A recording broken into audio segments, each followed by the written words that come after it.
கர்த்தருடைய பரிசுத்த நாமம் மகிமைப்படுவதாக. மறுபடியும் இந்த மதிய பொழுதிலும் நாம் தேவ சமூகத்திலே அமர்ந்திருக்கிறோம். தேவனாகிய கர்த்தருடைய கிருபை நம்மோடு கூட இருக்கிறது. அதை எண்ணி நாம் தேவனை துதிக்கலாம். நாம் சற்று நேரத்துக்கு முன்பாக கேட்ட பிரகாரமாக அருமையான மூத்த சகோதரர் சேவியர் அவர்கள் இந்த உலக வாழ்க்கையை விட்டு தான் நேசித்த ஆண்டவர் அண்டையிலே அவர்கள் சேர்க்கப்பட்டார்கள். அறிவிக்கப்பட்ட வழியாக அவர் கர்த்தருடைய ஊழியத்தை உற்சாகத்தோடு கூட செய்யக்கூடியதான ஒரு தேவனுடைய மனிதர். எந்த சந்தர்ப்பத்திலும் யாரிடத்திலும் சுவிசேஷம் சொல்லக்கூடியதான ஒரு மனிதர். எப்பொழுதுமே உற்சாகத்தோடு கூட ஊழியத்தை நிறைவேற்றக்கூடியதான அந்த அருமையான கர்த்தருடைய சகோதரர், மூத்த தேவனுடைய மனுஷர். அவர் இன்று இந்த உலக வாழ்வை விட்டு தெய்வ சமூகத்திலே சேர்க்கப்பட்டிருக்கிறார். தொடர்ந்து துக்கத்தில் இருக்கக்கூடியதான குடும்பத்திற்கும் சபையாருக்குமாக நாம் ஜெபிக்க வேண்டியது அவசியமாக இருக்கிறது. தொடர்ந்து அவர் எந்த விதத்திலே கர்த்தருக்கு உற்சாகத்தோடு ஊழியத்தை நிறைவேற்றினாரோ அந்த அடிச்சுவடுகளை பின்பற்றி அவருடைய நாமத்தை மகிமைப்படுத்த கர்த்தர் தேவையான கிருபைகளை தரும்படியாக தொடர்ந்து நாம் அந்த சபையாருக்காகவும் குடும்பத்திற்காகவும் கூட நாம் ஜெபிக்கலாம். தொடர்ந்து இப்பொழுதும் நாம் தேவனுடைய வார்த்தைக்கு முன்பதாக நாம் அமர்ந்திருக்கிறோம். தேவனாகி கர்த்தர் என்னோடும் உங்களோடும் இடைபடும்படியாக நாம் ஜெபசிந்தியோடு கூட அமர்ந்திருப்போம். நாம் ஆபிரகாமுடைய வாழ்க்கையிலிருந்து நாம் சிந்தித்து வருகிறோம். ஆபிராம் ஆகிய ஆபிரகாம், அந்த ஆபிரகாமுடைய வாழ்க்கை குறித்து சிந்திக்க காரணம் என்னென்றால், அந்த ஆபிரகாமுடைய வாழ்விலே இடைப்பட்டதான தேவன், அந்த தேவன் எப்படிப்பட்டவர் என்கிறதை நாம் 5 விதங்களிலே நாம் சிந்தித்தோம். அந்த ஆபிரகாமின் தேவன் தம்முடைய சூழ்நிலைக்கு ஏற்ற பிரகாரமாய், நம்முடைய சூழ்நிலைக்கு ஏற்ற பிரகாரமாய் தம்மை அறிமுகம் செய்கின்றவர். அது மட்டுமல்ல, நம்மை தம்முடைய கிருபையினாலே அழைக்கின்றவர். அழைத்ததற்கு ஏற்ற பிரகாரமாய் நம்மை ஆயத்தப்படுத்துகிறவர். அவருக்காக பயன்படும்படியாக அகற்ற வேண்டியவைகளை நம்முடைய வாழ்விலே அகற்றுகிறவர். அதற்கு நாம் இடமளித்து நாம் ஆயத்தமாய் இருப்போம் என்றால் அவர் நம்மை ஆசீர்வதிக்கிற தேவன் என்கிறதை குறித்து நாம் சிந்தித்தோம். தொடர்ந்து ஆபிரகாமுடைய வாழ்வை நாம் ஆதியாகம புத்தகத்தின் 12ஆம் அதிகாரத்திலிருந்து தொடர்ந்து சிந்திக்க ஆண்டவர் நமக்கு உதவி செய்வாராக. இந்த சந்தர்ப்பத்திலே நாம் ஆபிரகாமுடைய விசுவாச பயணத்தை குறித்து நாம் சிந்திக்க போகிறோம். ஆதியாகம புத்தகம் அதனுடைய 12ஆம் அதிகாரம் அதன் 4ஆம் வாக்கியத்தை நாம் வாசிக்க கேட்கலாம். ஆதியாகமம் 12:4. கர்த்தர் ஆபிராமுக்கு சொன்னபடியே அவன் புறப்பட்டு போனான். கிறிஸ்தவ வாழ்வு என்று சொல்லுகிறது ஒரு பயணம் என்கிறதை நாம் அறிந்திருக்கிறோம். இந்த கிறிஸ்தவ வாழ்க்கை பயணம் ஒரு நித்தியத்தை நோக்கி போகக்கூடியதான பயணம். நாம் கேட்ட பிரகாரமாக அருமையான மூத்த சகோதரர் அவர் தன்னுடைய பயணத்தை தொடர்ந்து தன்னுடைய இலக்கை அவர் அடைந்திருக்கிறார். ஆனால் நீங்களும் நானும் இப்பொழுது அந்த பயணத்தை என்ன செய்து கொண்டிருக்கிறோம்? தொடர்ந்து கொண்டிருக்கிறோம்.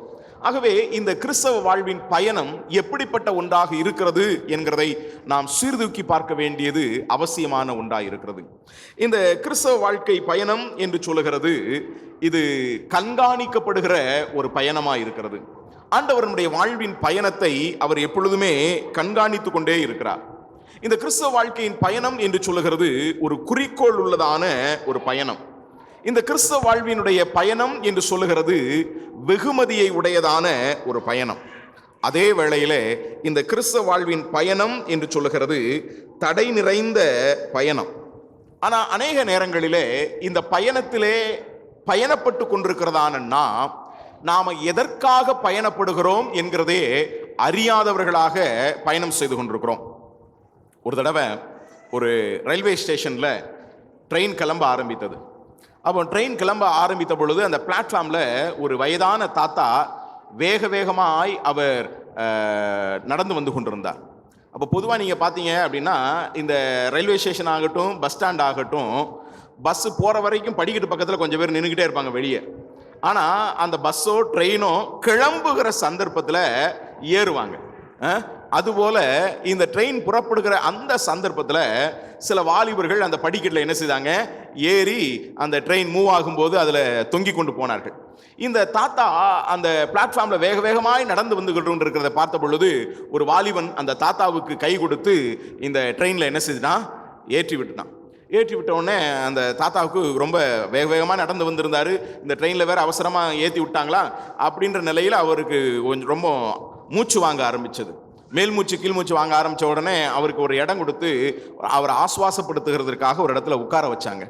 அவர் கொஞ்ச நேரம் அந்த ட்ரெயினில் உட்கார்ந்துட்டு பக்கத்தில் உள்ளவங்களை பார்த்து கேட்டார், இந்த ட்ரெயின் எங்கே போகுது அப்படின்னு.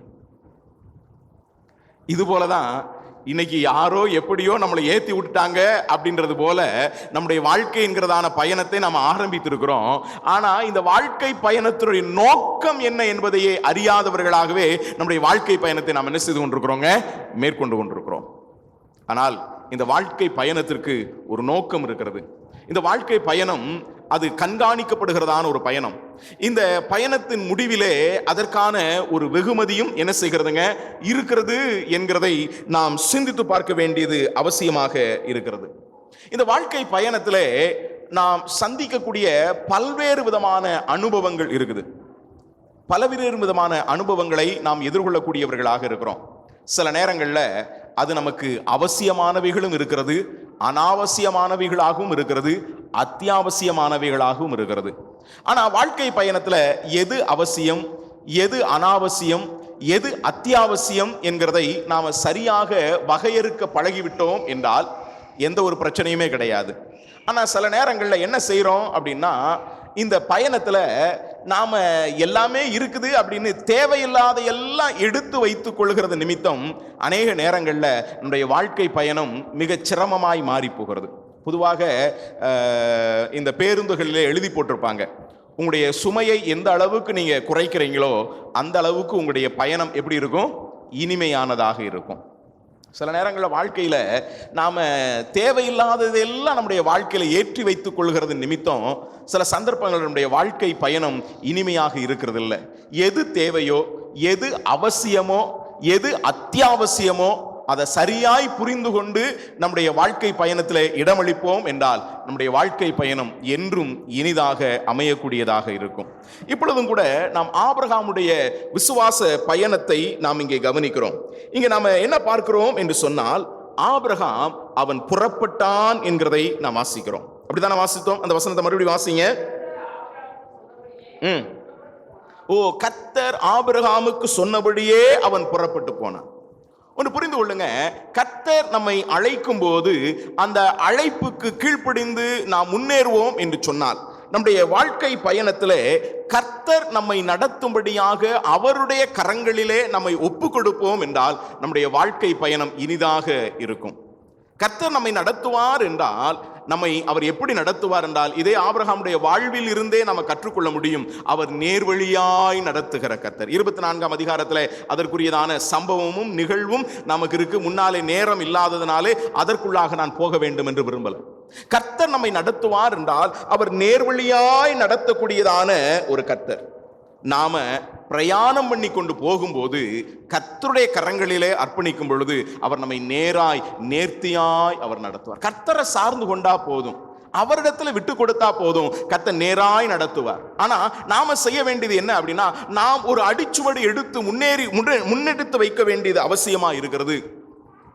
நம்ம நீதிமொழி புத்தகத்தில் வாசிக்கும் பொழுது ஒரு வாக்கியம் இருக்கிறது. நீதிமொழி புத்தகம் 3ஆம் அதிகாரத்தினுடைய 5-6 வசனங்களை நாம் வாசிக்கும் பொழுது இவ்விதமாய் வாசிக்கிறோம்.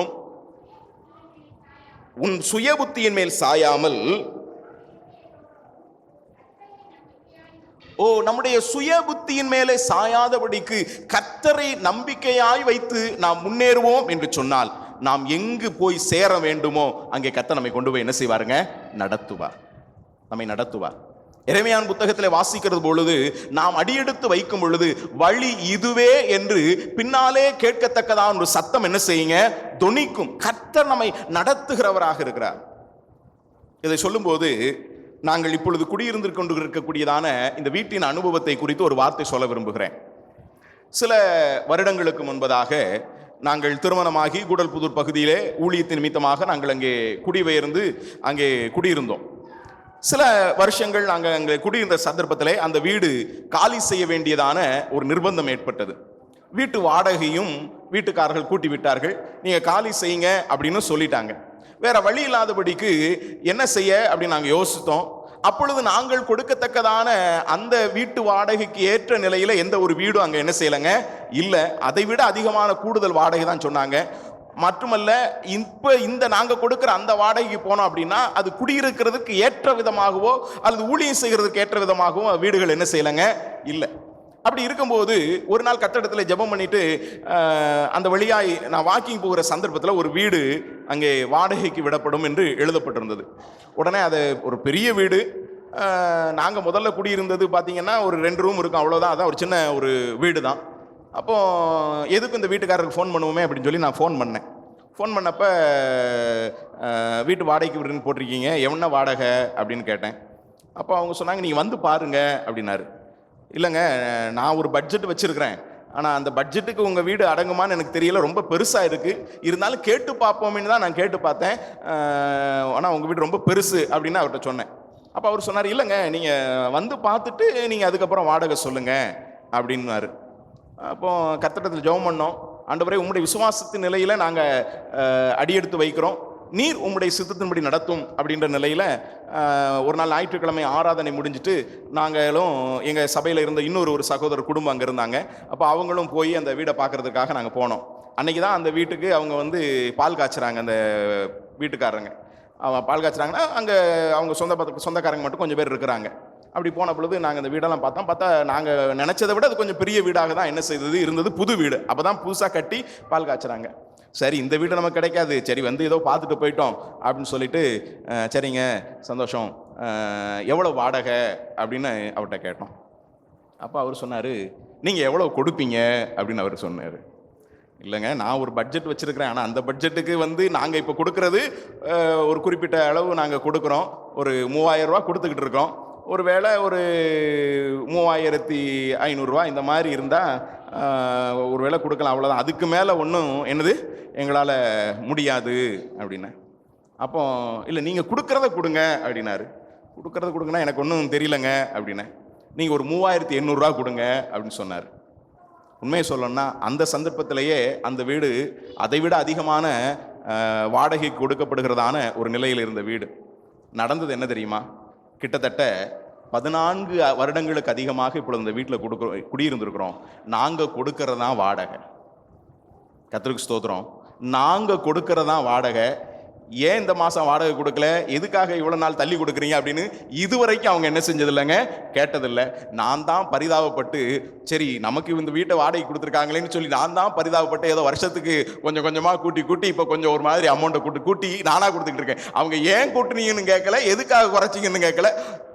காரணம் என்னன்னா, நாம விசுவாசத்தோடு கர்த்தரை சார்ந்து கொள்ளும் பொழுது, சுய புத்தியின் மேல் சாயாமல் கர்த்தரிலே நம்பிக்கையா இருக்கும் பொழுது, கர்த்தர் நாம எடுத்து வைக்கிற அடிச்சுவடுகளை கர்த்தர் நேராய் நடத்துவார். இங்கே ஆபிரகாமுடைய வாழ்க்கையை நீங்க நல்லா கவனிச்சு பார்த்தீங்க அப்படின்னா, இங்கே ஆபிரகாமுடைய விசுவாச பயணத்திலே ஆபிரகாம் அங்கே அடிச்சுவடை எடுத்து முன்னே வைக்கின்றார். அந்த பயணம் எப்படிப்பட்ட ஒரு பயணமாக இருந்தது அப்படின்றத எபிரேய ஆசிரியர் எழுதும் பொழுது எழுதுகிறார். எபிரேயர் 11ஆம் அதிகாரத்தினுடைய 8ஆம் வசனத்தின் முற்பகுதியிலே நாம் வாசிக்கிறோம். 11:8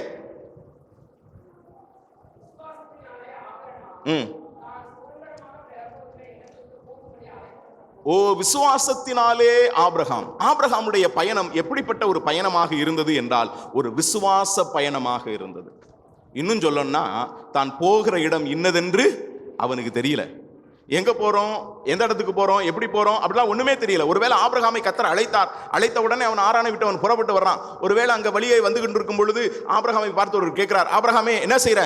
நான் போறேன். எங்க போற? கர்த்தர் அழைத்தார். சரி, எங்க அழைத்தார் தெரியல, ஆனா நான் போறேன். அதான் ஆபிரகாமுடைய பதில்.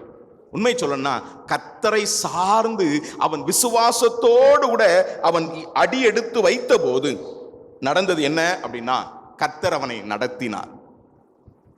அங்க நீங்க நல்லா கவனிச்சு பாத்தீங்கன்னா, கர்த்தர் ஆபிரகாமை நடத்தி கொண்டு வந்து சரியான விதத்திலே கொண்டு வந்து அவர் சேர்க்கிறதை நாம் இங்கே பார்க்க முடியும். அங்க நாம கர்த்தரை நாம விசுவாசித்து முன்னேறுவோம் அப்படின்னா, விசுவாசிக்கிறவன் என்ன செய்ய மாட்டாங்க, பதறான். வேத புத்தகம் சொல்லுது, விசுவாசிக்கிறவன் பதறான். கர்த்தரை சார்ந்து நம்முடைய விசுவாச வாழ்க்கையில ஒவ்வொரு காரியங்களையும் அடியெடுத்து வைப்போம் என்றால், ஒரு நாளும் நம்மை அந்த ஆண்டவர் என்ன செய்யறது இல்லைங்க, வெட்கப்படுத்துகிறவர் இல்லை. எதையாவது வைத்துக்கொண்டு காரியங்களை செய்கிறது அல்ல. விசுவாசிப்போம். கர்த்தர் நமக்கு வாக்கு கொடுத்திருப்பார் என்றால், கர்த்தர் நம்மை நடத்துவார் என்றால், அவரை சார்ந்து இருக்கும் போது நிச்சயமாய் ஆண்டவர் அற்புதமாய், அதிசயமாய், ஆச்சரியமாய் அவர் நடத்துகிறவர். அதுதான் கடந்த அநேக ஆண்டுகளாக தனிப்பட்ட வாழ்விலும் குடும்பத்தின் நிலையிலும் சபைக்கெடுத்த நிலையிலும் கர்த்தர் ருசி பார்க்கிறதற்கு உதவி செய்தார்.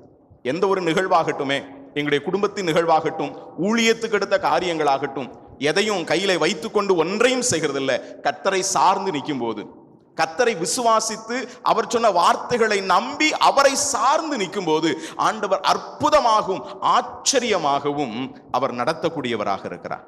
ஆனா அதுக்கு நமக்கு என்ன தேவை அப்படின்னா, விசுவாசம் மட்டுமல்ல, அந்த விசுவாசத்தோடு கூட சில காரியங்களும் நமக்கு தேவை.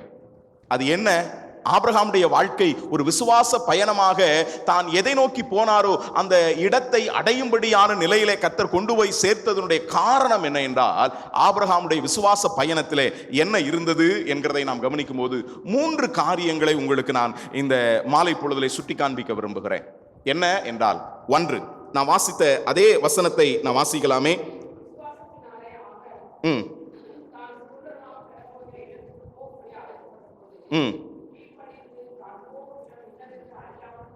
விசுவாசத்தினாலே ஆபிரகாம் தான் அழைக்கப்பட்ட போது அவன் தான் போகிற இடம் இன்னதென்று அறியாமல் போனான் என்கிறது மட்டுமல்ல, அதுக்கு 2க்கு நடுவுல ஒரு வார்த்தை இருக்குது. என்ன வார்த்தை தெரியுமாங்க? கீழ்ப்படிந்து. கீழ்ப்படிந்து. ஒன்று சொல்லவா? விசுவாசம் மரமானால் கீழ்ப்படிதல் அதனுடைய கனியாய் இருக்கும்.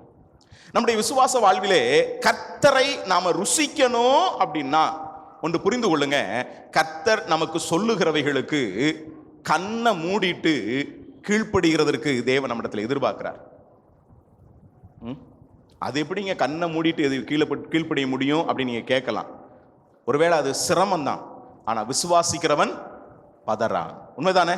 விசுவாசிக்கிறவன் பதறான். கர்த்தரை விசுவாசித்து நாம் அடிச்சுவடுகளை எடுத்து வைக்கும் போது கர்த்தருடைய நடத்துதலின்படி அவருடைய வார்த்தையின்படி நாம நம்முடைய காரியங்களை செய்ய முற்படும் போது அவருடைய வார்த்தைக்கு கீழ்ப்படிந்து, நாம ஏடா கூடாமா கிடையாது, அதை நாங்க சொல்லிக்கொள்ள விரும்புறேன்.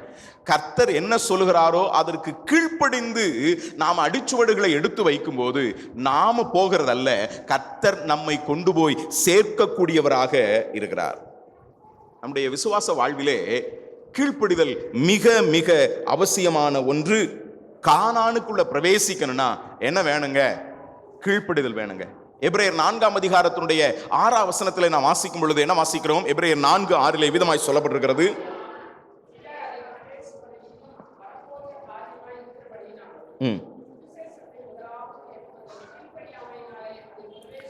கீழ்ப்படியாமையினாலே அதிலே அவர்கள் என்ன செய்ய முடியலங்க? பிரவேசிக்க முடியல. விசுவாசிக்கிறோம். அங்க நீங்க நல்லா கவனிச்சு பாத்தீங்கன்னா அந்த வார்த்தை மறுபடி தெளிவா வாசிங்க. 4:6.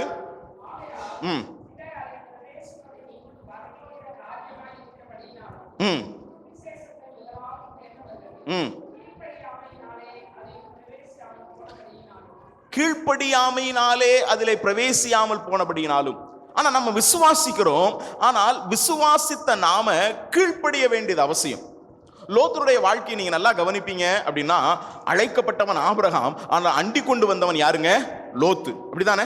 லோத்து அங்கே அண்டி கொண்டு வந்தான். ஆனா நடந்த காரியம் என்ன தெரியுமா? பின்னாட்களிலே லோத்துடைய வாழ்க்கையை நீங்க நல்லா கவனிப்பீங்க அப்படின்னா, கர்த்தர் அந்த சோதோம் கொமாராவை அழிக்க போகிறேன் என்று சொன்னார். அதை லோத்து விசுவாசித்தானா? விசுவாசிக்கலையா? விசுவாசித்தான். இது கண்டிப்பா என்ன செய்யப்படும்? அழிக்கப்படும். கர்த்தர் சொன்னாரு, நீ மலைக்கு ஓடிப்போ அப்படின்னாரு. ஆனா இதை கர்த்தர் அழிக்க போறாரு அப்படின்றது லோத்துவுக்கு தெரியும்.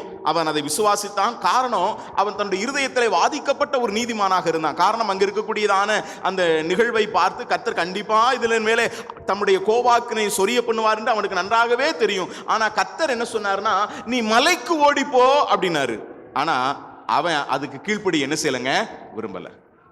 அவன் அதற்கு கீழ்ப்படிய விரும்பல. அவன் பக்கத்தில் இருக்கக்கூடியதான சோவாருக்கு அவன் போகிறதற்கு அவன் போனான்.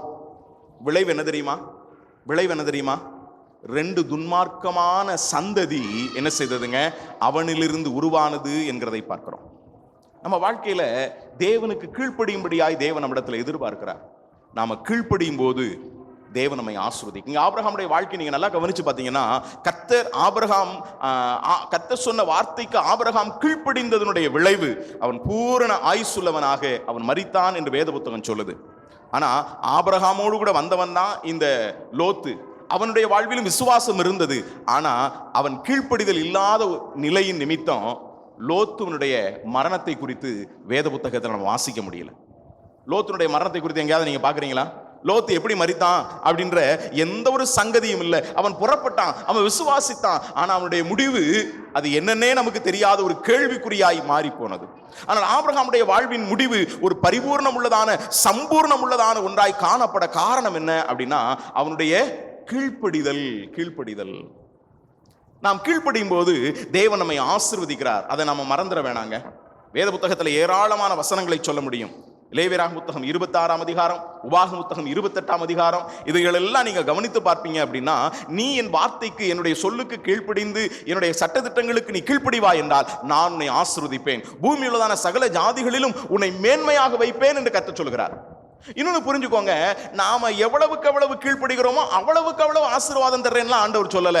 நாம கொஞ்சம் கீழ்ப்படிந்தா போதும் கர்த்தர் அபரீதமான ஆசீர்வாதத்தை நமக்கு வைக்கிறார். ஆனா தேவன் நம்மிடத்தில் எதிர்பார்க்கிறது தெரியுமா?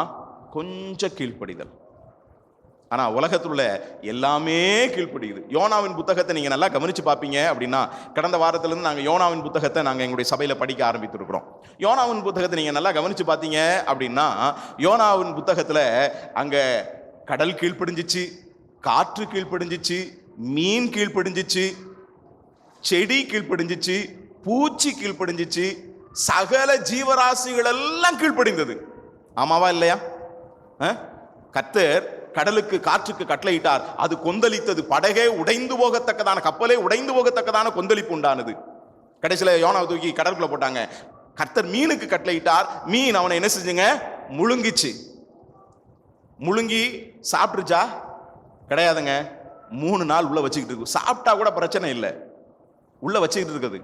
சில நேரங்களில் நமக்கு ஒவ்வாத ஒரு பொருள் உள்ள இருக்கும் அப்படின்னா, ஒன்று அது வெளியே வரணும், இல்லை உள்ள போகணும். இல்லைன்னா அது நமக்கு நம்மை படுத்துகிற பாடு என்னன்னு நமக்கு நல்லாவே தெரியும். இங்க நீங்க பாத்தீங்கன்னா இந்த மீன் யோனாவை உள்ள வச்சிருக்கிறதுனால இதுவும் முன்னால் ஒன்றும் சாப்பிட முடியாது. என்ன சாப்பிட்டா இறப்பை என்ன செய்யும்? அசையும். அசைஞ்சா அங்க யோனா உள்ள காலி. ஆனா கர்த்தர் யோனாவை விழுங்கதான் சொன்னாரே ஒழிய முழுசா என்னது ஜீரணிச்சு போட்டுன்னு சொல்லல. அதனால இந்த மீனுக்கு எத்தனை சிரமம். ஆனா கர்த்தர் சொன்னாரு, அது அப்படியே கீழ்ப்படிஞ்சிச்சு. விழுங்க சொன்னப்ப விழுங்குச்சு, கக்க சொன்னப்ப அது என்ன செய்யுதுங்க? கக்கி போட்டது. அங்க போய் யோனா பிரசங்கம் பண்ணாரு. அங்கே கர்த்தர் ஒரு ஆமணக்கு செடிக்கு என்ன செய்தாருங்க? கட்டளையிட்டார். அது ஒரே நாள்ல கடகடன்னு என்ன செஞ்சிருச்சுங்க? வளர்ந்து நிழல் கொடுக்கத்தக்க நிலையில வளர்ந்துச்சு. அதை அரித்து போடுகிறதற்கு ஒரு பூச்சிக்கும் கர்த்தர் கட்டளையிட்டாரு, அதுவும் கீழ்ப்படிஞ்சிச்சு. ஆனா இவைகள் எல்லாம் கீழ்ப்படிந்த போதோ அவருடைய சாயலின்படியும் அவருடைய ரூபத்தின்படியும் சிருஷ்டிக்கப்பட்டதான, ஏன் அவருடைய ஊழியன் அவருக்கு பயந்தவன் என்று சொல்லத்தக்கதான அந்த யோனா என்ன செய்யலங்க? கீழ்ப்படியல. அந்த யோனா கீழ்ப்படியல. ஏன் கீழ்ப்படியல? அதுக்கு நிறைய காரணம் இருக்குது. அதுல ஒரு காரணம் என்ன அப்படின்னா, யோனாவுக்கு தன்னுடைய தேசத்தின் மீது உள்ளதான பற்று. அதை விலைக்கு சொல்லுவேன் அப்படின்னா நேரம் கடந்து போயிடும். இன்னொன்னு என்ன அப்படின்னா, அதனால என்ன அப்படின்னா, கர்த்தர் அங்க நினிவேவுக்கு போச்சோன்னா இவர் எங்க போறாரு? தர்சீசுக்கு போறாரு. நினிவே அப்படின்னா கொஞ்சம் பக்கத்திலே பிரயாணப்பட்டு போகலாம், தரை வழியாய் பிரயாணப்பட்டு போகிறதா. ஆனா இவரோ எதிர் திசையில பல மைல் தொலைவில் இருக்கக்கூடியதான கப்பலுக்கு டிக்கெட் எடுத்து போற அளவுக்கு தூரமாய் போகிற ஒரு மனுஷனா இருந்தார். கர்த்தர் கிழக்க போச்சோன்னா இவர் மேற்க போறாரு. நல்லா கவனிங்க, அங்க கொந்தளிப்பு ஏற்படுகிறது, படகே கப்பலே உடைந்து போகத்தக்க ஒரு சூழல் உண்டாகிறது. ஆனாலும் நம்மாலு அப்படியே சொகுசா ஏசி கோச்சில் என்னது ரொம்ப சொகுசா தூங்கிட்டு இருக்காரு. அங்க வந்து கப்பல் மாலுமி எழுப்புறான், ஐயோ நீ ஏன் தூங்கிட்டு இருக்க, உன் சாமியை கூப்பிடு, உன் தேவனை கூப்பிடு அப்படின்னு சொன்னப்ப இவர் பாட்டுக்கு அமைதியா தான் இருக்கிறாரு. இன்னொன்னு சொல்லணும்னா, இந்த கடல் கொந்தளிப்பும் இந்த புயல் காற்று எதனாலே உண்டாகிறது என்பதை ஏற்கனவே யோனா என்ன செஞ்சிட்டாரு? சொல்லிட்டாரு. ஆனாலும் இவ்வளவு கொந்தளிப்பு ஏற்பட்டு கப்பல்ல உள்ள எல்லாருமே குய்யோ முய்யோன்னு என்ன செய்யறாங்க? கத்துறாங்க. ஆனா நம்மால அமைதியா உட்கார்ந்துட்டு இருக்காரு. ஏன் தெரியுமா? வர்ற பிரச்சனைய என்ன செய்யலாம்? சமாளிச்சுக்கிடலாம்.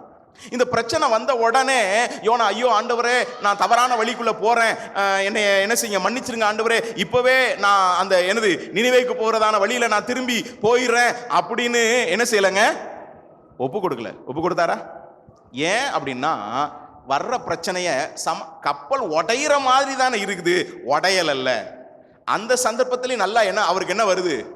தூக்கம் வருது இல்ல. இன்னைக்கு அநேகருடைய கீழ்ப்படியாமையின் காரணம் என்னன்னா, கர்த்தர் நம்மை கீழ்ப்படிய பண்ணுகிறதற்கு சில சயின்ஸ், சில அடையாளங்களை நம்முடைய வாழ்க்கையில காட்டுறாரு.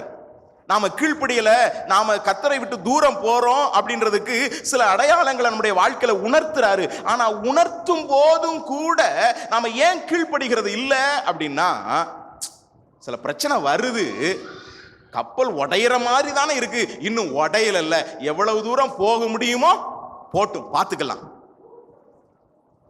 தேவ பிள்ளைகளே, ஒருவேளை நம்முடைய வாழ்க்கையில் எத்தனையோ விஷயங்கள்ல கர்த்தர் நம்மிடத்துல உணர்த்துகிறார், நீ இதற்கு கீழ்ப்படி என்கிறதை கர்த்தர் நமக்கு கற்பிக்கிறார். ஆனா நாம இன்னும் நம்முடைய பிரச்சனைகளை சமாளித்துக் கொள்ளலாம் என்கிறதான எண்ணத்திலே நாம் இருப்போம் அப்படின்னா ஒரு நாள் உடையும். நான் சொல்றேன், ஒரு நாள் உடையும். ஆனா உடையிறதற்கு முன்னாலேயே நாம நம்மை அர்ப்பணிப்போம்னா கர்த்தர் காரியங்களை மாற்றுகிறவராய் இருக்கிறார்.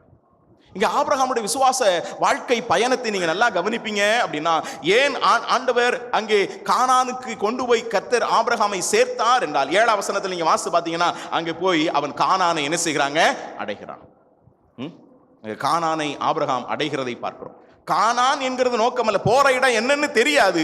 ஆனா அவன் அடியெடுத்து வைத்த பொழுது கர்த்தர் தம்முடைய சித்தத்தை அவனுடைய வாழ்க்கையில் என்ன செய்தாருங்க, நிறைவேற்றினார். கர்த்தர் தம்முடைய சித்தத்தை ஆபிரகாமுடைய வாழ்க்கையில நிறைவேற்றினார். அதற்கு அடிப்படை என்ன அப்படின்னா, ஆபிரகாமுடைய வாழ்க்கையில விசுவாசத்தோடு உள்ளதான பயணத்துக்கு முதல் தேவை எதுவாக இருந்ததுங்க, கீழ்ப்படிதல். கீழ்ப்படிதல். ஆனா நம்முடைய வாழ்க்கையில கீழ்ப்படியணும் நமக்கு நல்லாவே தெரியும், கீழ்ப்படிந்தால் கர்த்தர் நம்மை ஆசீர்வதிப்பார் நல்லாவே தெரியும். ஆனா நிதர்சனமான உண்மை என்ன அப்படின்னா, பிராக்டிக்கலுக்கு வரும்போது அதுதான் நமக்கு கஷ்டமா இருக்குது. உண்மைதானே? எத்தனையோ பெரிய பெரிய தேவ மனிதருடைய வாழ்க்கை கூட நம்ம நல்லா கவனிச்சு பார்த்தீங்கன்னா, கீழ்ப்படுகிறதற்கு அவர்களுக்கு எட்டிக்காயை போல இருந்தது. ஆனா அதனுடைய விளைவையும் அவர்கள் அனுபவித்தார்கள் என்கிறது வேதம் நமக்கு தெரியுது. தேவனுடைய இருதயத்துக்கு ஏற்றவன் என்கிறது தாவீது. அவன் தேவனுடைய சத்தியங்களை, பிரமாணங்கள் எல்லாவற்றையும் அவன் நன்றாய் அறிந்திருக்கிறான். ஆனா அவன் கர்த்தருடைய சட்டத்திற்கு கீழ்ப்படியாதபடிக்கு பாவம் செய்தான்.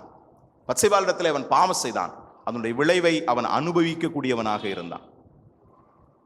ஏன் இதே ஆபிரகாமுடைய வாழ்க்கைகளை கூட பின்னால நீங்க நல்லா கவனிச்சு பார்த்தீங்கன்னா, அவன் கீழ்ப்படிந்து புறப்பட்டு போன பொழுது கர்த்தர் தேசத்தை கொண்டு வந்தாரு, ஆசீர்வதிச்சாரு.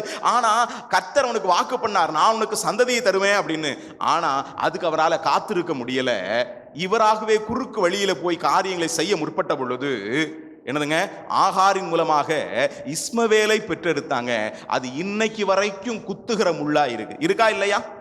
இன்னைக்கு வரைக்கும் ஆகாரின் மூலமாய் உண்டானதான இஸ்மவேலின் சந்ததி இன்றைக்கு வரைக்கும் குத்துகிற ஒரு முள்ளாகவே இருந்து கொண்டிருக்கு. இன்றைக்கு நடக்கக்கூடிய சண்டையெல்லாம், இஸ்ரவேல் காசா சண்டை, இதெல்லாம் நீங்க பாத்தீங்கன்னா இது எதனுடைய பின்னணி என்ன தெரியுமா? இதுதான் காரணம். என்ன தெரியுமா? கீழ்ப்படியாமை. பிராக்டிக்கல் அப்படின்னு வரும்போது அது நமக்கு சிரமமா இருக்குது. ஆனா ஒன்று சொல்றேன், நாம கீழ்ப்படியும் பொழுது கர்த்தர் நம்ம என்ன செய்கிறாருங்க, அவர் ஆசீர்வதிக்கிறார். கேள்வி கேட்காத கீழ்ப்படுதலை கர்த்தர் நம்மிடத்தில் எதிர்பார்க்கிறார். சில நேரங்கள்ல நமக்கு தெரிந்துதான் அப்படின்னு அல்ல, ஒரு அடிச்சுவடை எடுத்து வைத்தா, கர்த்தர் எல்லாத்தையும் முழுமையா காட்டினாதான் நான் போவேன் அப்படின்னு இல்லைங்க. நாம ஒரு அடிச்சுவடு வைத்தால் மட்டும் போதுங்க. கர்த்தர் நம்மை கடைசியில கொண்டு போய் அவர் சேர்க்கிறதற்கு ஒரு போதுமானவர். உன் சுய புத்தியின் மேல் சாராமல் உன்னுடைய வழிகள் எல்லாம் கர்த்தர் மேல் என்ன செய்ய, நம்பிக்கையாயிரு. அவர் மேலே நம்பிக்கையா இருக்கிற மனுஷன் பாக்கியவான். ஆகவே நாம விசுவாசத்தோடு கூட அடிச்சுவடுகளை எடுத்து வைத்து நாம் கீழ்ப்படியும் பொழுது தேவன் நம்மை ஆசீர்வதிக்கக்கூடியவராக இருக்கிறார். ஒரு விதத்தில் நீங்க நல்லா கவனிச்சு பார்த்தீங்கன்னா, இங்கே ஆபிரகாம் அதற்கு கீழ்ப்படிந்தான். கீழ்ப்படிந்ததனுடைய விளைவு என்ன தெரியுமா? ஆதியாகமம் 25ஆம் அதிகாரத்தினுடைய 7-8 வசனத்தில் நான் வாசிக்கும் பொழுது அங்கே பூரண ஆயுசுள்ளவனாக தன்னுடைய வாழ்வை அவன் நிறைவு செய்தான் என்கிறதை நான் பார்க்க முடியும். இங்கே ஆபிரகாம் அவன் கீழ்ப்படிந்தான். எந்த வயசுல ஆபிரகாம் கீழ்ப்படிந்தார் தெரியுமா? அங்கே கீழே ஒரு குறிப்பு இருக்குது, அந்த வசனத்தை வாசிங்க. இங்கே 12ஆம் அதிகாரத்தில் 75 வயது அங்கே ஆபிரகாம் கீழ்ப்படிந்த பொழுது அவருக்கு வயசு எவ்வளவுங்க? 75 வயது. சில நேரங்களில் நாம் ஆண்டவருக்கு கீழ்ப்படுகிறதற்கு நம்முடைய வயதை ஒரு சாக்காய் சொல்லுகிறோம். வயதோ அல்லது நம்முடைய சூழலோ, நாம் இருக்கக்கூடியதான அந்த சிச்சுவேஷனோ, அதை நாம் சாக்காய் சொல்கிறோம். ஆனால் கர்த்தர் ஆபிரகாமை அழைத்த பொழுது அவனுடைய வயதோ அவனுடைய சூழ்நிலையோ அது எதையும் அவன் சாக்காய் சொல்லவில்லை. கர்த்தர் அழைத்த பொழுது அழைத்த தேவனை பின்பற்றி அவன் புறப்பட்டு வந்தான். அப்படி புறப்பட்டு வந்த பொழுது நடந்தது என்ன என்றால், ஒன்று அவன் கீழ்ப்படிந்தான், இரண்டாவதாக அவன் தன்னுடைய விசுவாச பயணத்திலே லக்கை நோக்கி தொடர்கிறவனாக இருந்தான். 5ஆம் வசனத்தை வாசிக்கலாமே. 12:5.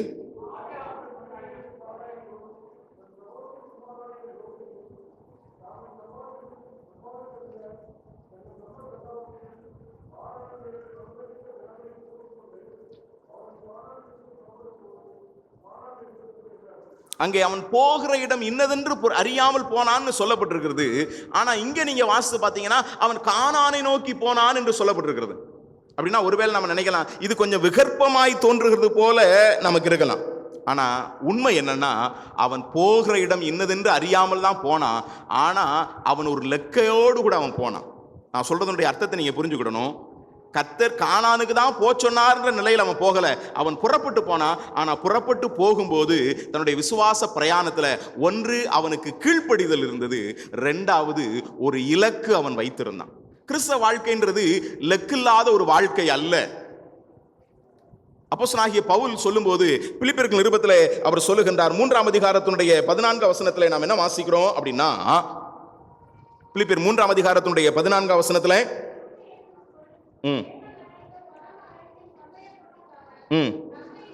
லக்கை நோக்கி தொடருகிறேன் என்று பவுல் இங்கே சொல்லுகிறதை நான் பார்க்கிறோம். அப்படின்னா அதனுடைய அர்த்தம் என்ன? நம்முடைய வாழ்க்கை பயணம் நோக்கம் இல்லாதது அல்ல. நாம ஒரு நோக்கத்தோடு கூட போகும்போது கர்த்தர் அவருடைய திட்டத்தை அதிலே நிறைவேற்றுகிறவராக இருக்கிறார். பிரசங்கியின் புத்தகத்துல ஒரு வாக்கியம் இருக்கிறது. என்ன அப்படின்னா, நம்ம உன் கைக்கு நேரிடுகிறது எதுவோ அதை நீ செய். அப்படிதான் வாசிக்கிறோம். பிரசங்கி 9ஆம் அதிகாரத்தினுடைய 10வது வசனம், பிரசங்கி 9:10 நாம் இவ்விதமாய் வாசிக்கிறோம்.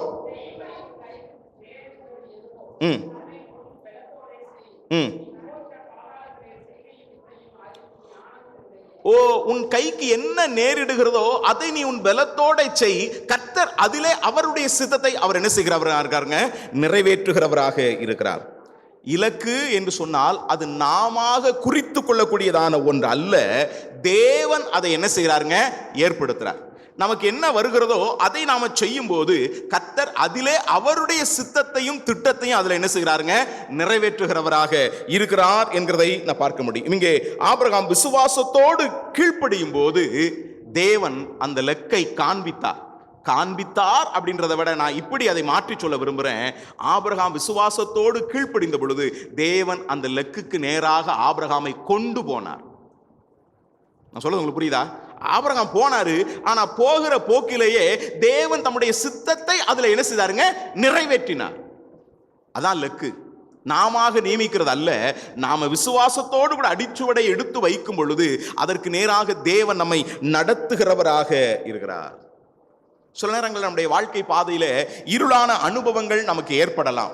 அந்த இருளான அனுபவங்களுக்குள்ளாக நாம் கடந்து போகும் பொழுது நாம் கர்த்தருக்கு பயந்தவர்கள் தான், அவருடைய வார்த்தைக்கு கீழ்ப்படுகிறவர்கள் தான். ஆனாலும் நம்முடைய வாழ்க்கையில இருளின் அனுபவங்கள் வரும்போது நம்ம செய்ய வேண்டியது என்ன தெரியுமா? ஏசாயா தீர்க்கதரிசன புத்தகத்துல ஒரு அற்புதமான ஒரு வார்த்தை இருக்குதுங்க. ஏசாயா தீர்க்கதரிசன புத்தகம் 50ஆம் அதிகாரம் அதனுடைய 10ஆம் வாக்கியத்திலே நாம் இவ்விதமாக வாசிக்கிறோம்.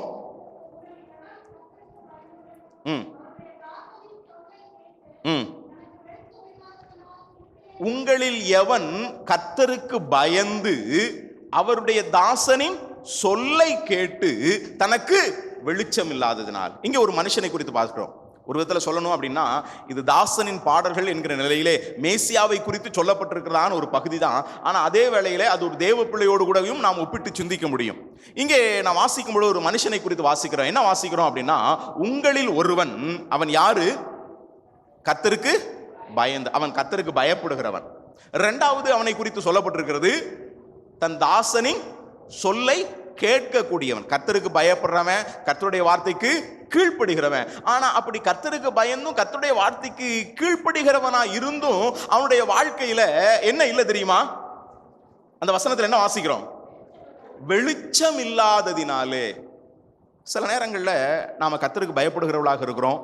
கர்த்தருடைய வார்த்தைக்கு நம்மை விட்டு கொடுத்து கர்த்தர் என்ன சொல்கிறாரோ அதற்கு கீழ்ப்படுகிறவர்களாக இருக்கிறோம். ஆனாலும் சில நேரங்களில் நமக்கு சில காரியங்களில் ஒரு தெளிவில்லாத ஒரு அனுபவத்துக்குள்ள நம்ம போகிறது உண்டு. ஒரு குழப்படியின் அனுபவத்துக்குள்ள நம்ம போகிறது உண்டு. வெளிச்சமில்லாத இருளின் அனுபவத்திற்குள்ளாக நாம் போகிறது உண்டு. அந்த சந்தர்ப்பத்தில் நாம் என்ன செய்யணும் அப்படின்றத மிக தெளிவாய் அங்கே நான் வாசிக்கிறோம். என்ன வாசிக்கிறோம் தெரியுமா? அந்த வசனத்தை மறுபடியும் நீங்க வாசித்து பாருங்க. வெளிச்சம் இல்லாததினாலே என்ன செய்யணுமா?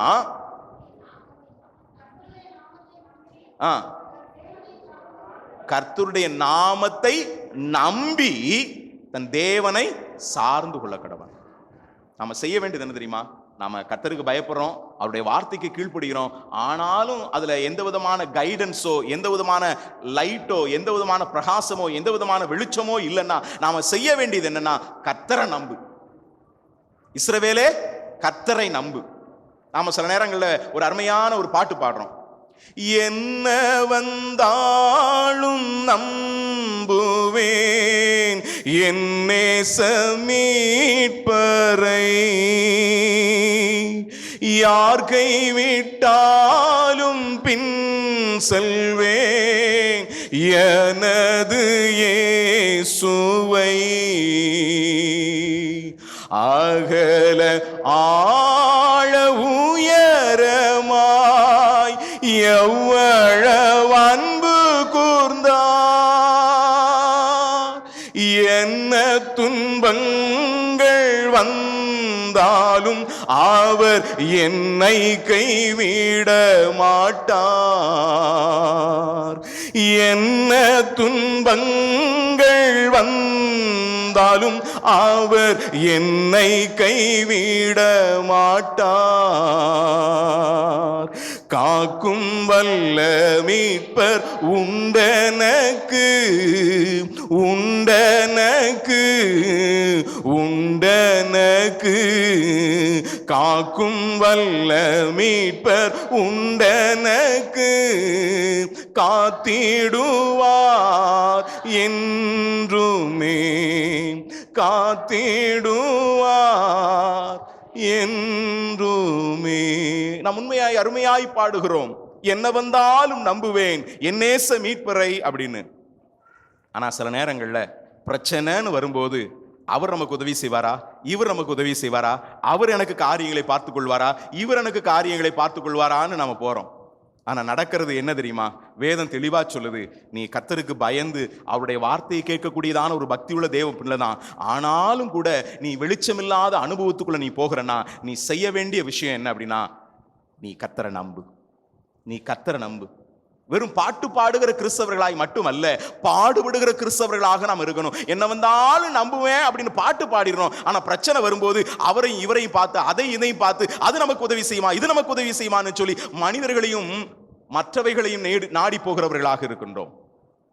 ஆனா வேதம் தெளிவா சொல்லுது, நம்முடைய இலக்கை நோக்கி உள்ளதான பயணத்துல அல்லது விசுவாச பயணத்துல கீழ்ப்படிதல் மட்டுமல்ல, இலக்கை நோக்கி தொடர்கிற ஒரு அனுபவம் இருக்கணும். நம்முடைய வாழ்க்கையில அந்த இலக்கை நோக்கி தொடர்கிற அனுபவத்துல என்ன வேணும் அப்படின்னா, நாம் அவரை சார்ந்து கொள்ள வேண்டும். சில நேரங்கள்ல அதையும் இதையும் பிடிச்சு வச்சுக்கிட்டு கர்த்தரையும் சார்ந்து இருப்போம்னா நம்மால முன்னேற முடியாதுங்க. ஒரு தடவை இந்த நயகரா நீர்வீழ்ச்சி அதை பார்க்கிறதுக்காக ஒரு பெண்மணி போனாங்க. அவங்க பிள்ளைங்க அந்த அமெரிக்கா தேசத்தில் இருக்கிறாங்க. அந்த அமெரிக்காவும் கனடாவும் இணைக்கக்கூடிய நிலையில அந்த நயாகரா நீர்வீழ்ச்சி ரொம்ப பெருசா இருக்கும். அதை பார்க்கறதுக்காக அந்த தாயாருடைய பிள்ளைகள் அவங்கள கூட்டு போனாங்க. இந்த அம்மாவுக்கு ரொம்ப ஆசை, ரொம்ப பெரிய நீர்வீழ்ச்சின்னு சொல்றாங்களே, போய் பார்க்கணும்னு சொல்லி டிக்கெட்லாம் எடுத்து ரொம்ப போய் பார்க்கறதுக்காக போனாங்க. பார்த்தீங்க அப்படின்னா அந்த நீர்வீழ்ச்சி பெரிய உயரத்திலிருந்து அது விழுகிறது. அதை பார்த்து ரசிக்கிறதுக்காக, உண்மையிலே அதை ரசிக்கணும் அப்படின்னா அந்த நீர்வீழ்ச்சி அப்படியே கடந்து போகிறதுக்காக ஒரு பாலம் கட்டியிருப்பாங்களாம். அந்த பாலத்தை அப்படியே நாம் என்ன செய்யணும், பிடிச்சிட்டே அப்படி போனோம்னா உண்மையிலே அது நம்ம மெய்சிலிருக்க வைக்கக்கூடிய ஒரு அனுபவமாக இருக்கும் அப்படின்னு அங்குள்ள கைடு சொன்னாங்க. அதுக்காக சில கைட்லாம் இருக்கிறாங்க, அவங்க கூட்டு போகிறதுக்கு ரெடியாக இருந்தாங்க. ஆனால் இந்த அம்மாவுக்கோ என்னன்னா பயம், எப்படி இந்த நீர்வீழ்ச்சியை இந்த பாலத்தில் கடந்து போகிறது, அதோ இவ்வளோ பெரிய உயரத்துலேருந்து அது விழுகிறது, அங்கே நீர் துவாலைகள் அங்கே மேலே பார்க்கும்போது இந்த அம்மாவுக்கு ஒரு பயம், ஐயோ நான் வர மாட்டேன் அப்படின்னு. அப்போ பிள்ளைங்க சொன்னாங்க, இல்லைம்மா எவ்வளோ செலவு பண்ணிட்டு நம்ம அங்கே வந்திருக்கிறோம், இதை நம்ம கடந்து போனால் தான் உண்மையிலே அது நல்லா இருக்கும் அப்படின்னு.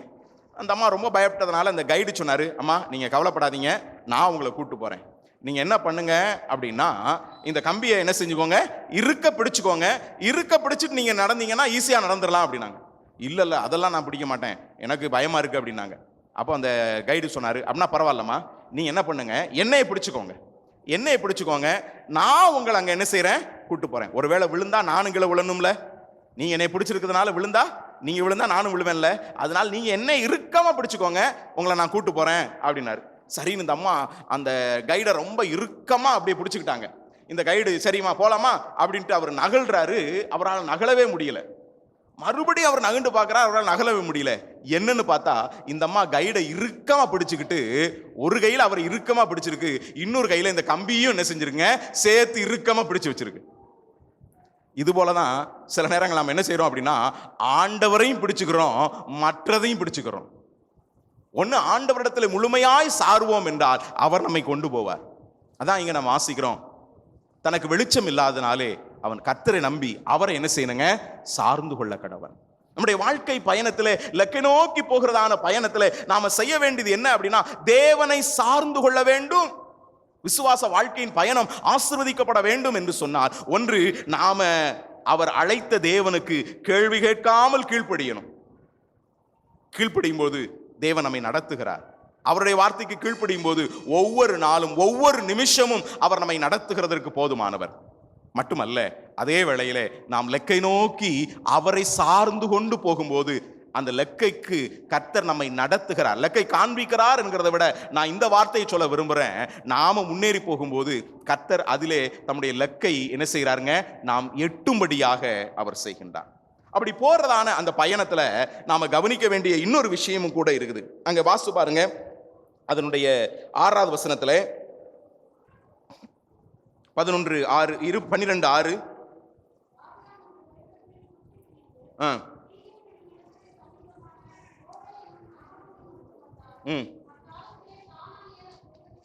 இங்க நீங்க கவனிச்சு பாத்தீங்கன்னா 2 முக்கியமான காரியங்கள் இருக்கு. அதை சுருக்கமாய் சொல்லி நான் கடந்து போகிறேன். அப்படி போகக்கூடியதான அந்த விசுவாச பயணத்துல நமக்கு தேவை என்ன அப்படின்னா, கர்த்தரை சார்ந்து நின்று அவருடைய வார்த்தைக்கு கீழ்ப்படிதல் என்பதாகும். சீகேம் அப்படின்னு சொன்னா தோல் என்ற அர்த்தம். மோரே என்று சொன்னால் அது ஆசிரியர் அல்லது போதனை என்ற அர்த்தம். லெக்கை நோக்கி தொடர்கிற பயணத்துல சில தீர்மானங்களும் சில பாடங்கள் நமக்கு அவசியம். அங்கே சீகேம் என்று சொல்லும்போது, சீகேம் ஒரு தீர்மானத்தின் ஸ்தலம் என்று டெரி கிட்னர் என்கிறதான ஒரு வேத பண்டிதர் சொல்றார். சீகேம் என்று சொன்னால் தீர்மானத்தின் ஸ்தலம். காரணம் என்ன தெரியுமா? யோசுவாவுடைய அந்த இறுதி உரை இங்க வச்சுதான் அங்கே சொல்லப்படுகிறது. இந்த சீகேம் என்கிறதான இடத்துல வச்சுதான் யோசுவாவுடைய இறுதி உரை அங்கே சொல்லப்படும். யோசுவாவின் புத்தகம் 24ஆம் அதிகாரத்தில் நீங்க பார்க்க முடியும். அது ஒரு தீர்மானத்தின் ஸ்தலம். யோசுவா அங்க ஒரு வீர உரை நிகழ்த்தி கடைசியில் சொல்றாரு, நானும் என் வீட்டாருமோ வென்றால் கர்த்தரையை சேவிப்போம். நீங்க யாரை சேவிக்க போறீங்க? நீ யாரை தீர்மானம் எடுக்க போறீங்க? என்ன தீர்மானம் எடுக்க போறீங்க? அது சீகேம் என்கிற இடத்துல எடுக்கப்படுகிறதான ஒரு அனுபவம். ஆக சீகேம் என்று சொன்னால் ஒரு தீர்மானம் மாத்திரமல்ல, போதனை. நம்முடைய வாழ்க்கையில நாம் ஒரு தீர்மானம் எடுக்கணும். லெக்கை நோக்கி போகிறதான பயணத்துல, விசுவாச பயணத்துல கீழ்ப்படிதல் மட்டுமல்ல, லெக்கை நோக்கி போகும்போது இவைகளாலே என்னை தீட்டுப்படுத்த மாட்டேன்ங்கிற தீர்மானம் நமக்கு அவசியம். ஏன் தெரியுமா? அங்கே ஒரு வார்த்தை இருக்குது, அங்கே கானானியர்கள் என்ன செய்யறாங்க, இருக்கிறாங்க. நாம நம்மளை கர்த்தர் கொண்டு போகிறதான அந்த இடம், அந்த ஸ்தலம் பிரச்சனையே இல்லாத இடத்துக்கு கர்த்தர் கொண்டு போகலங்க. ஏற்கனவே பிரச்சனைக்குள்ளதான இடத்துக்கு தான் கொண்டு போறாரு. ஆனா கர்த்தரை சார்ந்து தீர்மானத்தோட போவோம் அப்படின்னா நாம் நம்மை காத்துக்கொள்ள முடியும். நம்மை காத்துக்கொள்ள முடியும். நான் அடுத்த குறிப்புக்குள்ளாக நான் கடந்து போகிறேன். விசுவாச வாழ்க்கையின் பயணத்துல கீழ்ப்படிதல் வேண்டும். தேவனை சார்ந்து லெக்கை நோக்கி பயணப்பட வேண்டும். தேவனை சார்ந்து இருக்கும்போது தேவன் அந்த லக்கை நாம நியமித்துக் கொள்கிறதல்ல, தேவனை சார்ந்து போகும்போது தேவன் அந்த லக்குக்கு நம்மை கொண்டு போய் என்ன செய்கிறாருங்க, சேர்க்கிறார். அங்கே தேராகு புறப்பட்டான், ஆனால் பாதியிலே நின்று விட்டான். ஆனால் ஆபிரகாம் புறப்பட்டான், இங்கே கானானை என்ன செய்தாங்க, அவன் சேர்ந்தான். காரணம் என்ன தெரியுமா? அவன் கீழ்ப்படிந்தான். லக்கை நோக்கி தொடர்கிற அனுபவம். மூன்றாவதாக நாம கவனிக்க வேண்டிய ஒரு விஷயம் 7ஆம் வசனத்திலே வாசிக்கிறோம்.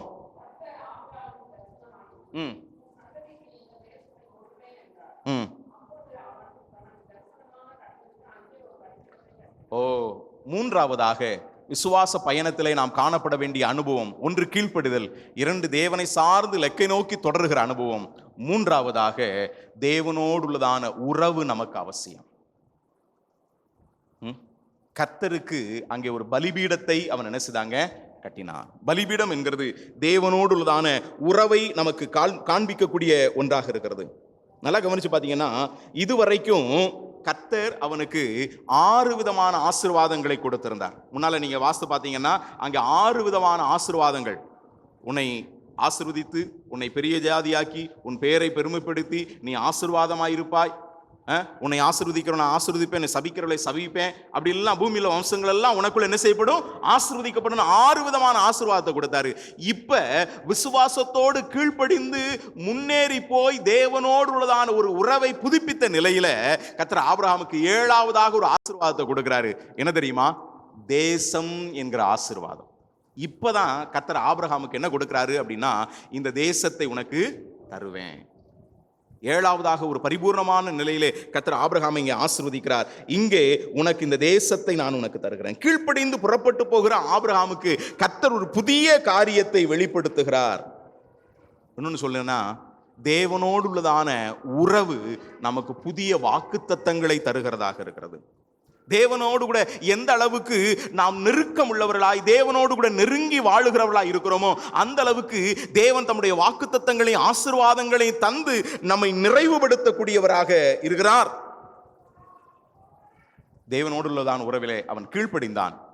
இலக்கை நோக்கி தொடர்ந்து தேவனை சார்ந்து கொண்டான். மூன்றாவதாக, தேவனோடு உள்ள ஒரு உறவிலே அவன் நிலைத்திருந்தான். அந்த உறவு தான் எதை காண்பிக்கிறது என்றால், பலிபீடம் நமக்கு காண்பிக்கிறது. பலிபீடம் என்கிறது தேவனோடு உள்ளதான உறவை நமக்கு காண்பிக்கக்கூடியதான ஒன்று. இங்க வேதத்தில் வாசிக்கிறோம், ஆபிரகாம் பலிபீடம் கட்டினான். எப்ப பலிபீடம் கட்டினா?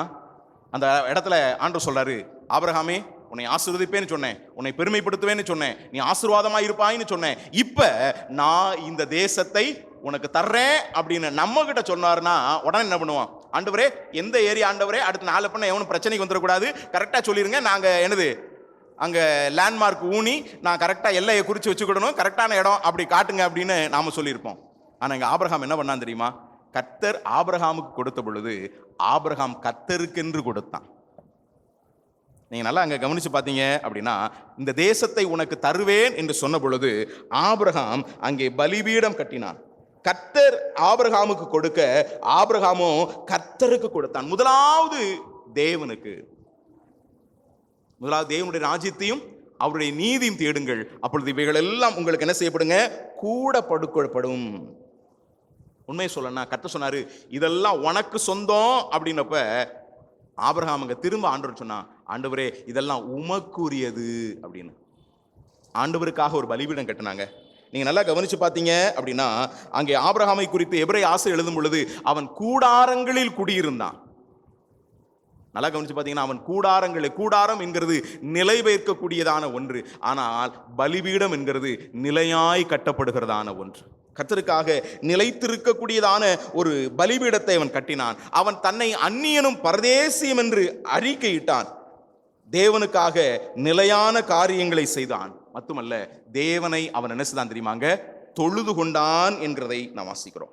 நம்முடைய விசுவாச வாழ்க்கையில தேவனோடு உள்ளதான உறவு, கர்த்தரை ஆராதிக்கிற அனுபவம், பலிபீடம் ஒரு ஆராதனையின் அனுபவத்தை நமக்கு காண்பிக்குதுங்க. ஆராதனைனா என்னங்க? அப்பம் விட்டு திராட்சரசம் குடிச்சிட்டு காணிக்க போட்டு செய்தி கேட்டு போறதா ஆராதனை?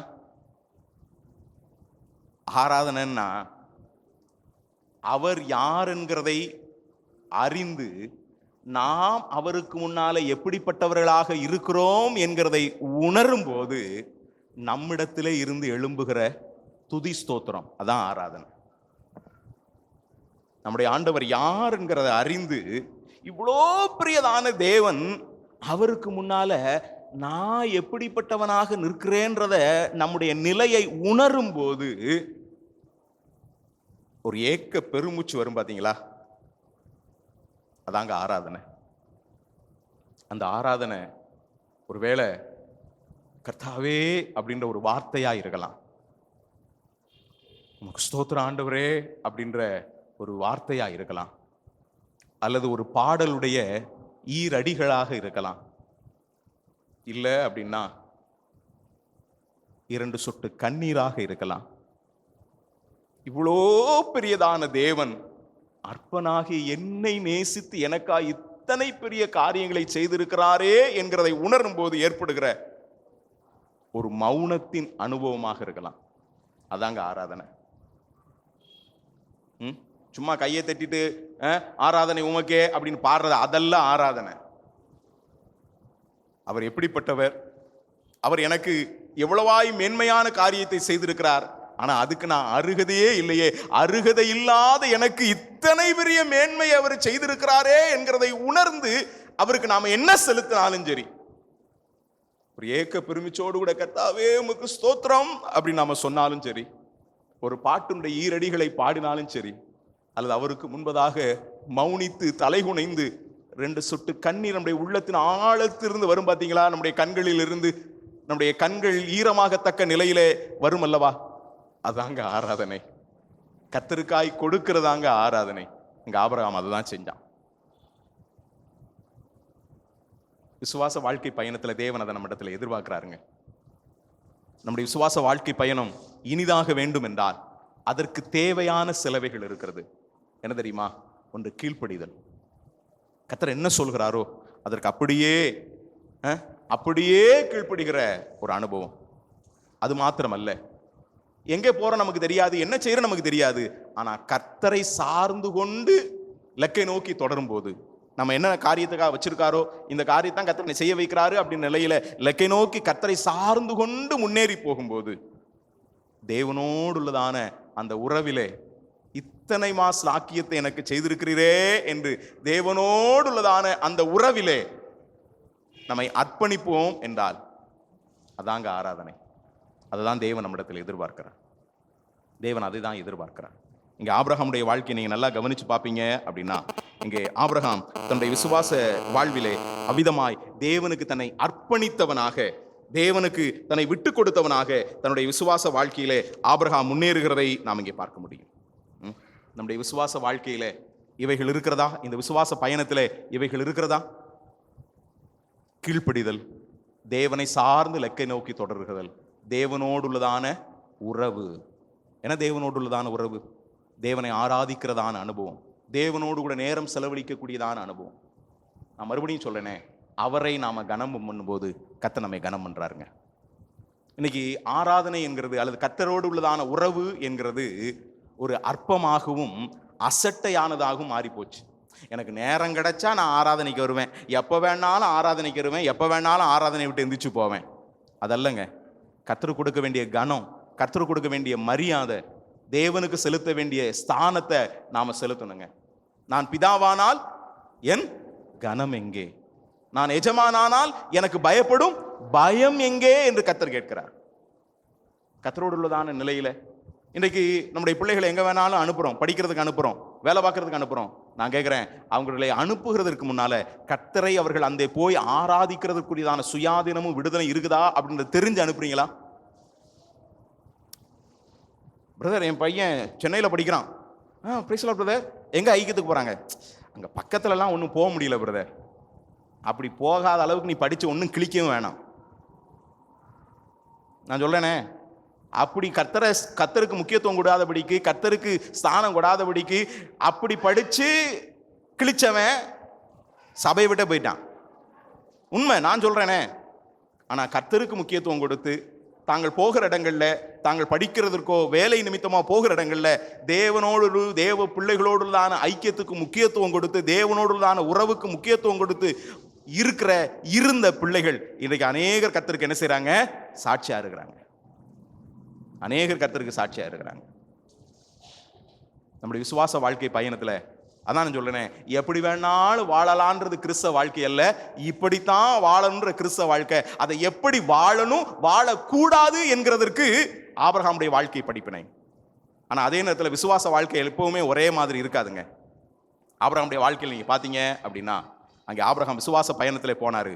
போகும்போது அது கீழ்ப்படிஞ்சாரு, தேவனை சார்ந்து இருந்தாரு.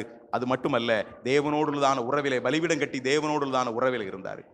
ஆனா ஒரு சம்பவம் நடந்துச்சு. என்ன தெரியுமா? 9ஆம் வசனத்தை வாசிங்க.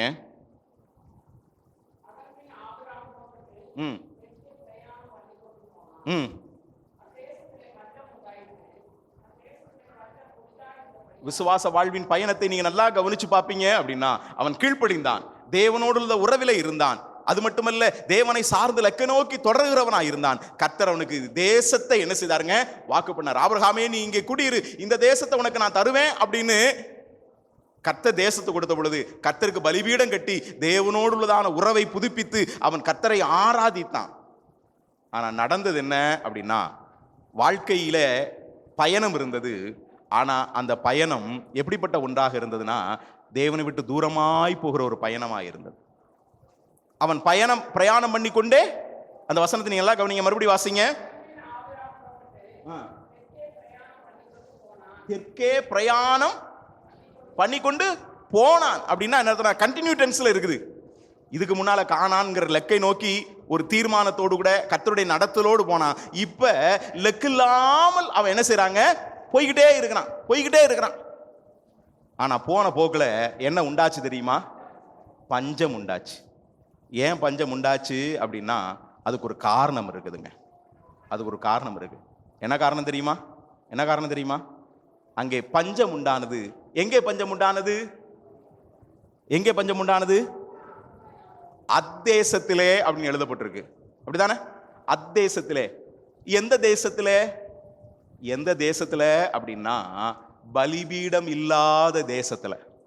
ஏன்னா இதுக்கு முன்னால நீங்க வாசித்து பாத்தீங்கன்னா ஆபிரகாம் சமபூமியில இருந்தான், அங்கே பலிபீடம் கட்டி கர்த்தரை தொழுது கொண்டான். அதுக்கப்புறம் அவன் மேல போயிட்டு ஒரு மலையில ஆய்க்கும் கிழக்குக்கும் மேற்கும் நடுவான நிலையில ஒரு இடத்துலையும் அங்கேயும் பலிபீடம் கட்டி கர்த்தரை என்ன செய்தாங்க, தொழுது கொண்டான். ஆனா அங்கெல்லாம் பஞ்சம் வரல. கீழ்ப்படிந்தான், தேவனை சார்ந்து லக்கை நோக்கி தொடர்ந்தான், தேவனோடு உள்ளதான உறவில நிலைத்திருந்தான்.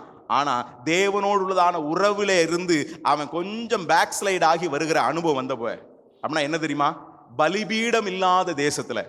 அதனாலதான் முன்னால சொல்லுவாங்க, தமிழ்ல ஒரு பழமொழி இருக்குது, கோயில் இல்லாத ஊரில் குடியிருக்க வேண்டாம். அப்படின்னா என்ன அர்த்தம் தெரியுமா?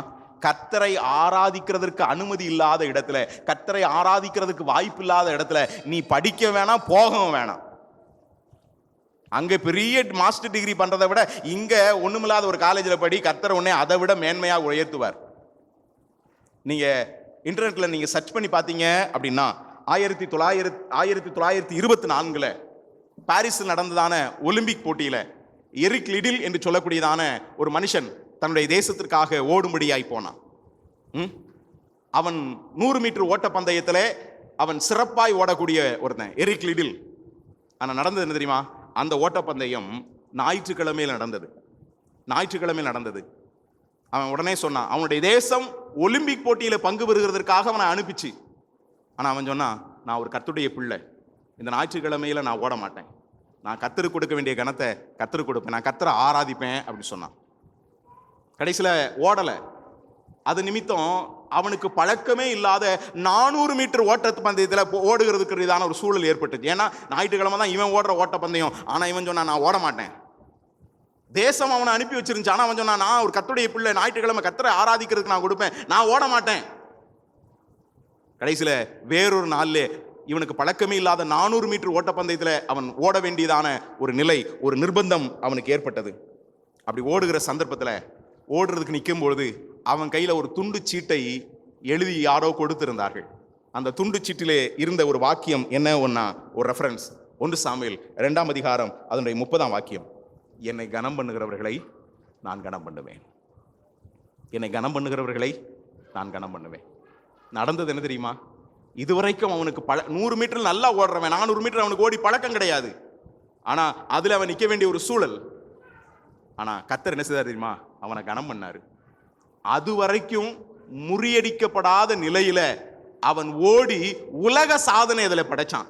அநேக வருஷமாய், கிட்டத்தட்ட 14 அல்லது 16 வருஷமா அவன் ஓடி உலக சாதனை முறியடிச்சது போல அந்த சாதனை முறியடிக்கிறதுக்கு என்ன செய்யலங்க, ஆளே இல்லாத அளவுக்கு அந்த 400 மீட்டர் ஓட்டப்பந்தயத்தில் அவன் ஜெயிச்சாங்க.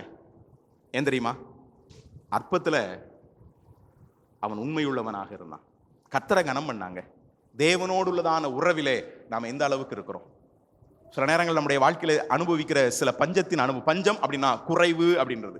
குறைவுனா டப்பு குறைவை பத்தி சொல்லலைங்க, அமைதி குறைவு, சமாதான குறைவு, நிம்மதியின்மையின் அனுபவம், சில நெருக்கடியின் அனுபவம். ஏன் தேவன் சில நேரங்கள் இதெல்லாம் அனுமதிக்கிறாரு அப்படின்னா, அது வரைக்கும் நல்லா தான் போய்கிட்டு இருந்துச்சு. ஆண்டவர் அழைச்ச பொழுது கீழ்ப்படிந்து தேவனை சார்ந்து தேவனோடு தான் உறவில நிலைத்திருந்து, ஆனா பலிபீடம் இல்லாத தேசத்துக்கு அவன் போன பொழுது, அத்தேசத்திலே, ஏன்னா சமபூமியிலும் பலிபீடம் கட்டினா, மலையிலும் பலிபீடம் கட்டினா, ஆனா பலிபீடம் இல்லாத தேசத்திலே போகிற போக்கிலே அங்கே 9-10 வசனங்களை நீங்க வாசித்து பாத்தீங்கன்னா, அவன் அப்படியே தெற்கே பிரயாணம் பண்ணி கொண்டே போனான். அப்படின்னா என்னன்னா, கால்போன போக்குல கர்த்தரை தேடாதவதுக்கு அல்லது கர்த்தரோடு உள்ளதான உறவில நிலைத்திராத நிலையில அங்க இன்னொரு வார்த்தை இருக்குது, அவன் எகிப்திற்கு போனான். ஆங்கில வேத புத்தகத்தில் இவ்விதமாக எழுதப்பட்டிருக்கிறது, went down to Egypt அப்படின்னு எழுதப்பட்டிருக்கிறது. went down to Egypt, அவன் கீழிறங்கி போனான். தேவனோடு உள்ளதான உறவிலே நாம சரியா இருப்போம் அப்படின்னா கர்த்தர் நம்மை ஆசீர்வதிப்பார். நம்முடைய விசுவாச பயணம் இலக்கை நோக்கி போய் சிறப்பாய் முடிக்கக்கூடியதா இருக்கும்.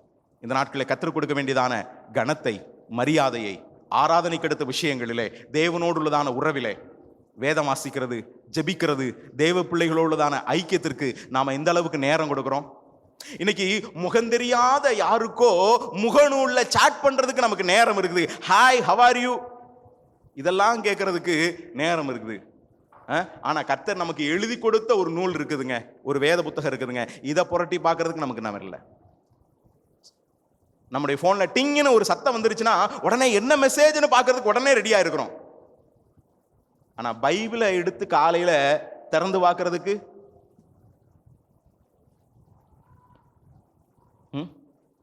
வேத புத்தகத்தை வாசிக்கிறதுக்கு நேரம் இருக்கா? கேட்டா ரொம்ப பிஸி பிரதர், வேலை, பிள்ளைங்க இருக்காங்க, அது இதுன்னு சொல்லணும். கர்த்தர் நம்ம பார்த்து அப்படியே ரிட்டன்ல உனக்கு இறக்கம் காட்டுறதுக்கு எனக்கு டைம் இல்லை அப்படின்னு சொல்லிட்டாருன்னா என்ன பண்ணுவோம்? உனக்கு இறக்கம் காட்டுறதுக்கு எனக்கு டைம் இல்லை, நீ சொல்ற ஆண்டவரே உமக்கு நேரம் கொடுக்க எனக்கு பிஸி, நேரமே இல்லை, நான் பிஸியா இருக்கிறேன் அப்படின்னு. ஆனா ஆண்டவர் நமக்கு உனக்கு இறக்கம் காட்ட எனக்கு நேரம் இல்லைன்னு சொல்லிட்டா தேவனோடுதான உறவிலே நம்ம எப்படி இருக்கிறோம்? ஒரு விஷயம் ஆராய்ந்து பார்ப்போமே. நம்முடைய விசுவாச வாழ்க்கை பயணத்தில் எப்படி இருக்கிறோம்? கண்களை மூடுவோம். ஒருவேளை நம்முடைய வாழ்க்கையில கர்த்தர் நம்மை அழைத்திருக்கிறார். கிறிஸ்தவ வாழ்வு என்கிறது ஒரு பயணம், இலக்கை நோக்கி போகிறதான பயணம். ஆனால் இந்த பயணத்தில் நாம் எதுக்காக பயணம் செய்கிறோன்றதை அறியாதவர்களாக, ஏதோ சர்ச்சுக்கு வர்றோம், பைபிள் படிக்கிறோம், ஜெபம் பண்றோம், அல்லது காணிக்கை கொடுக்கிறோம் அப்படின்ற நிலையில் இருக்கிறோமா? அல்லது இந்த வாழ்க்கை பயணத்தின் அர்த்தத்தை அறிந்தவர்களாய் நாம் பயணம் செய்கிறோமா? நாம் நாமே சீர்தூக்கி பார்ப்போமே. ஆண்டவரே, என்னுடைய வாழ்க்கை பயணம் ஆபிரகாமை போல ஒரு விசுவாச பயணமா இருக்க எனக்கு உதவி செய்யும். ஆண்டவரிடத்துல கேட்போம், ஆண்டவரே நீர் என்ன சொல்கிறீரோ அதற்கு அப்படியே கீழ்ப்படிதல் என்னுடைய விசுவாச பயணத்தில் இருக்க உதவி செய்யும். ஒருவேளை கடந்த நாட்கள்ல நீங்க எத்தனையோ முறை எனக்கு உணர்த்தியும் நான் கீழ்ப்படியாத நிலையில நான் இருக்கிறேன். ஆனா இன்னைக்கு அதை மறுபடியும் எனக்கு ஞாபகப்படுத்துறீங்க. அது என்ன விஷயம்னு கர்த்தர் ஒருவேளை உங்களுக்கு இப்ப ஞாபகப்படுத்தலாம். அதை கர்த்தரிடத்துல அறிக்கையிட்டு, கர்த்தாவே நான் அதுல கீழ்ப்படியணும்னு நீங்க விரும்புறீங்க, அதான் மறுபடியும் எனக்கு சொல்றீங்க, நான் அதுல என்னை விட்டு கொடுக்க விரும்புறேன்னு ஆண்டவருடைய கரங்களை ஒப்பு கொடுப்போமே. சில நேரங்கள்ல கர்த்தருக்கு பயந்து அவருடைய வார்த்தைக்கு கீழ்ப்படிந்து நடந்தாலும் கூட நம்முடைய வாழ்க்கையில சில நேரங்கள் வெளிச்சம் இல்லாத அனுபவம் இருக்கலாம். ஆனா நம்ம கர்த்தரை சார்ந்து கொள்வோம். கர்த்தரை சார்ந்து கொள்ளும் போது அவர் அந்த லக்குக்கு நேராக நம்மை நடத்துவார். அந்த லக்கை நோக்கி போகிற பயணத்துல தேவனோடு உள்ளதான் நம்முடைய உறவில நம்ம எப்படி இருக்கிறோம்? நம்மை ஆராய்ந்து பார்ப்போமே.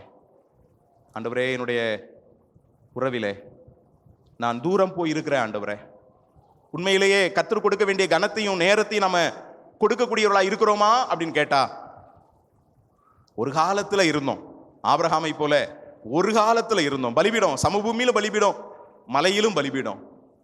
ஆனா வாழ்க்கை போக்கு, நம்முடைய வேலை, பிள்ளைங்க, குடும்பம், அப்படி நிறைய காரியங்கள் வந்தபோது நாம சாக்கு சொல்ல ஆரம்பிச்சிட்டோம். அப்படியே வாழ்க்கை பயணத்தின் போக்கில பலிபீடத்தை மறந்துட்டோம், கர்த்தரோடு உள்ளதான உறவை மறந்துட்டோம். ஆனா கர்த்தர் மறுபடியும் நம்மை ஞாபகப்படுத்துகிறார். நம்மை புதுப்பிப்போமா? ஆண்டுடைய கரங்களை ஒப்பு கொடுப்போமா? ஆண்டவரே, உம்மோடு உள்ளதான உறவிலே நான் தூரம் போயிருக்கிறேன், ஆனா என்னை மறுபடியும் உம்மோடே நெருங்கி சேர்க்கும்படியாய் உம்முடைய அன்பின் கயிறுகளாலே என்னை இழுத்துக்கொள்ளும். என்னுடைய வாழ்க்கை பயணத்திலே உமக்கு கீழ்ப்படிந்து உம்மை சார்ந்து லக்கை நோக்கி தொடர்ந்து உம்மோடுள்ளதான உறவிலே நிலைத்திருக்க எனக்கு உதவி செய்யும் என்று நாம் அவரிடத்தில் கேட்போம் என்றால், அவர் நெறிந்த நாணலை முறியாதவர், மங்கி எறிய திரியை அணையாதவர். நம்மை அர்ப்பணம் செய்வோம்.